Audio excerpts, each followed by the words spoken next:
సువర్ణశృంగా సంపన్నా సవత్సా కాంస్యదోహనా గవాం శతసహస్రాణి చత్వారి పురుషర్షభ.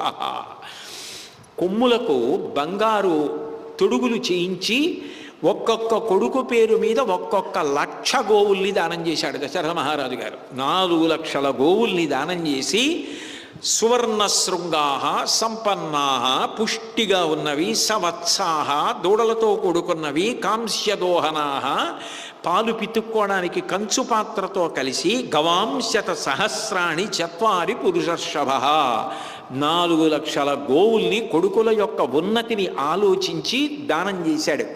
దానం చేసి నాంది శ్రాద్ధాది కర్మలన్నీ కూడా పూర్తి చేసి గోదానం చేసి స్నాతక వ్రతం చేసుకుని 4 కొడుకుల్ని తీసుకుని విజయమనే ముహూర్తంలో తోరములు కట్టించి జనక మహారాజు గారి యొక్క మందిరానికి వచ్చారు. వస్తే ఈలోగా భరతుడి మేనమామ యుధాజిత్ అని ఆయన అయోధ్యానగరానికి వచ్చాడు మేనల్లుణ్ణి చూద్దామని.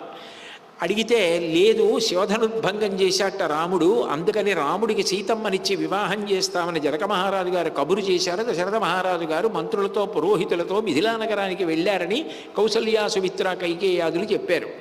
చెప్పగానే అయితే నా మేనల్లుడి వివాహం జరుగుతోందంటే రాముడి పట్ల కూడా అంత ప్రీతి కాబట్టి నేను ఆ వివాహానికి వెళ్ళాలని చెప్పి గబగబా బయలుదేరి ఆయన మిథిలా నగరానికి వచ్చాడు.